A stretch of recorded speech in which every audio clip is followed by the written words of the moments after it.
ओम नमो भगवते वासुदेवाय। ओम नमो भगवते वासुदेवाय।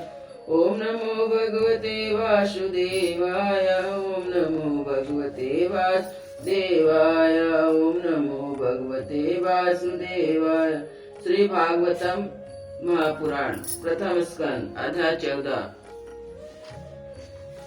अपशगुन देखकर महाराज युधिष्ठिर का शंका करना, अर्जुन का द्वारका से लौटना। सूत जी कहते हैं, स्वजनों से मिलने और पूर्ण श्लोक भगवान श्री कृष्ण अब क्या करना चाहते हैं यह जानने के लिए अर्जुन द्वारका गए हुए थे। कई महीने बीत जाने पर भी अर्जुन वहां से लौट कर नहीं आए। धर्मराज युधिष्ठिर को बड़ी भयंकर अपशगुन दिखने लगे। उन्होंने देखा काल की गति बड़ी विकट हो गई है। जिस समय जो ऋतु होनी चाहिए उस समय वह नहीं होती, उनकी क्रियाएं उल्टी ही होती। लोग बड़े क्रोधी, लोभी, असत परायण हो गए हैं। अपने जीवन निर्वाह के लिए लोग पापपूर्ण व्यापार करने लगे हैं। सारा व्यापार कपट से भरा हुआ होता है। यहाँ तक कि मित्रता में भी छल मिला रहता है। माता पिता, सगे संबंधी, भाई और पत्नी, पति पत्नी में भी झगड़ा रहने लगा। कलिकाल के आ जाने से लोगों का स्वभाव ही लोभ, दम और अधर्म से अभिभूत हो गया। प्रकृति भी अत्यंत अरिष्ट सूचक अपशगुन होने लगे। यह सब देखकर युधिष्ठिर ने अपने छोटे भाई भीमसेन से कहा। युधिष्ठिर ने कहा, भीमसेन, अर्जुन को हमने द्वारका इसलिए भेजा था कि वहां जाकर पूर्ण श्लोक भगवान श्री कृष्ण क्या कर रहे हैं इसका पता लगा कर आए। संबंधियों से मिल भी आए। तब से 7 महीने हो गए, किंतु तुम्हारे छोटे भाई अब तक नहीं लौट रहे हैं। मैं ठीक या नहीं समझ पाता हूँ कि उनके न आने का क्या कारण है। कहीं देवर्षि नारद के द्वारा बतलाया हुआ समय तो नहीं आ पहुँचा जिससे भगवान श्री कृष्ण अपनी लीला विग्रह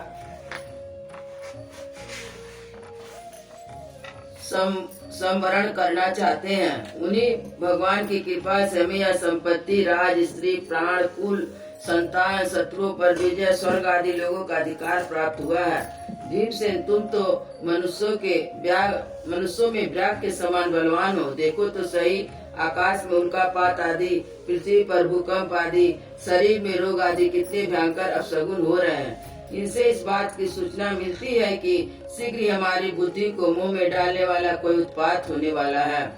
प्यारे भीमसेन, मेरी बाई जांघ, आंख और भुजा बार बार फड़क रही है। हृदय जोर से धड़क रहा है। अवश्य बहुत जल्दी कोई अनिष्ट होने वाला है। देखो, यह सियारनी उदय होते ही सूर्य की ओर मुंह करके रो रही है। अरे, इसके मुंह से तो आग भी निकल रही है। यह कुत्ता बिल्कुल निर्भय सा होकर मेरी ओर देखकर चिल्ला रहा है। भीमसेन, गौ आदि अच्छे पशु मुझे अपने बाएं करके जाते हैं। गधे आदि बुरे पशु मुझे अपने दाहिने कर देते हैं। मेरे घोड़े आदि वाहन मुझे रोते हुए दिखलाई देते हैं। यह मृत्यु का दूत उल्लू और उसका प्रतिपक्षी कौवा रात को अपने कठोर शब्द से मेरे मन को कांपते हुए विश्व को सुना कर देना चाहते हैं। दिशाएं धुंधली हो गई हैं। सूर्य और चंद्रमा के चारों ओर बार बार मंडल बैठते हैं। यह पृथ्वी पहाड़ों के समान कांप उठती है। बादल बड़े जोर जोर से गरजते हैं। जहाँ तहाँ बिजली भी गिरती रहती है। शरीर को छेदने वाला एवं धूली वर्षा से अंधकार फैलाने वाला आंधी चलने लगा है। बादल बड़ा डरावना दृश्य उपस्थित करके सब खून बरसाते हैं। देखो, सूर्य की प्रभा मंद पड़ गई है। आकाश में ग्रह परस्पर टकराते हैं। भूतों की घनी भीड़ में पृथ्वी और अंतरिक्ष में आग सी लगी हुई है। नदी न तालाब लोगों के मन क्षुब्ध हो रहे हैं। घी से आग नहीं जलती। यह भयंकर काल ना जाने क्या करेगा। बछड़े दूध नहीं पीते, गौवे धोने नहीं देती। गौशाला में गौवे आंसू बहा कर रो रही है। बैल भी उदास हो रहे हैं। देवताओं की मूर्तियां रो सी रही हैं। उनमें से पसीना चूने लगा है। हिलती डुलती भी हैं। भाई, यह देश काल, शहर, बगीचे, खाने, आश्रम श्रीहीन आनंद रहित हो रहे हैं। पता नहीं हमारे किस दुख की सूचना दे रहे हैं। इतने बड़े बड़े उत्पातों को देखकर मैं तो ऐसा समझता हूँ कि निश्चय यह भागहीन भूमि भगवान के उन चरण कमलों से, जिनके संदर, ध्वजा, ब्रज, अंकुश आदि विलक्षण चिन्ह और किसी भी किसी भी कहीं भी नहीं है, रहित हो गई है। सौनक जी, राजा युधिष्ठिर के भयंकर उत्पात को देखकर मन मन चिंतित हो रहे थे कि द्वारका से लौटकर अर्जुन आए। युधिष्ठिर ने देखा अर्जुन इतने आतुर हो रहे जितने पहले कभी नहीं देखे गए थे।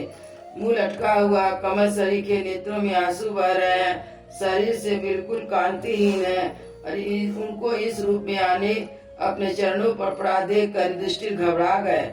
देवर्षि नारद की बात याद करके उन्होंने सूर्यदेव के सामने ही अर्जुन से पूछा। युधिष्ठिर ने कहा, भाई, द्वारकापुर में हमारे स्वजन संबंधी मधु भोज दसहार आहार सतवत अंधक विष्टिवंश यादव कुल कुशल तो हैं। हमारे माननीय नाना सूरसेन जी प्रसन्न तो हैं। अपने छोटे भाई सहित मामा वसुदेव जी तो कुशल पूर्वक हैं। उनकी पत्नियां हमारी मामी देवकी आदि सातों बहनें अपने पुत्रों और बहुओं के साथ आनंद से तो हैं। जिनका पुत्र कंस बड़ा ही दूत था, राजा उग्रसेन अपने छोटे भाई देवक के साथ जीवित तो हैं। उनके पुत्र कृतवर्मा, कुर, जयंत, गद, सारण, शत्रुजित आदि यादव फिर सकुशल हैं। यादव के प्रभु बलराम जी तो आनंद से हैं। विष्टि वंश के सर्वश्रेष्ठ महारथी प्रद्युम्न सुख से तो है। युद्ध में बड़ी फुर्ती दिखलाने वाले भगवान अनिरुद्ध आनंद से तो है। सुषेण, चारुदेष्ट, जामवंती नंदन श्याम अपने पुत्रों के सहित ऋषभ आदि भगवान श्री कृष्ण के हैं। सब पुत्र भी तो प्रसन्न है ना। भगवान श्री कृष्ण के सेवक सुतदेव, उद्धव आदि और दूसरे सुनंद, नंद आदि प्रधान यदुवंशी तो भगवान श्री कृष्ण और बलराम के बाहुबल से सुरक्षित है। सब के सब कुशल है ना।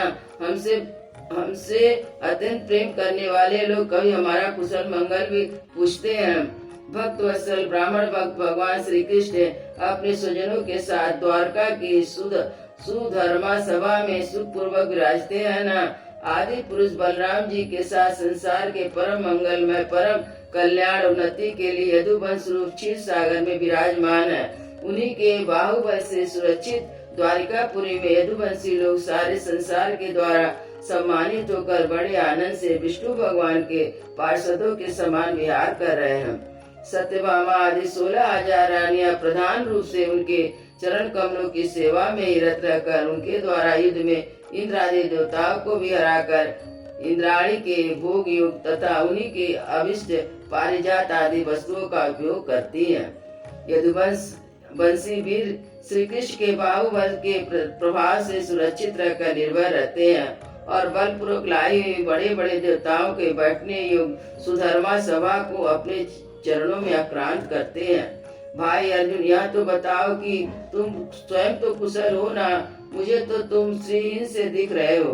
वहाँ बहुत दिनों तक रहे, कहीं तुम्हारे सम्मान में किसी प्रकार की कमी तो नहीं हुई? किसी ने तुम्हारा अपमान तो नहीं कर दिया?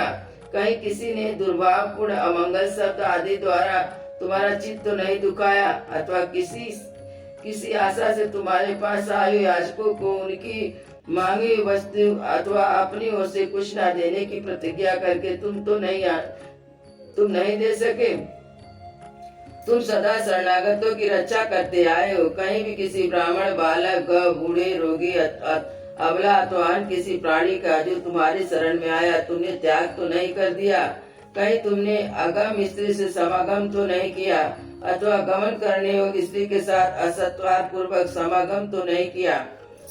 कहीं मार्ग में अपने छोटे और अथवा बराबरी वाले से तो हार तो नहीं गए?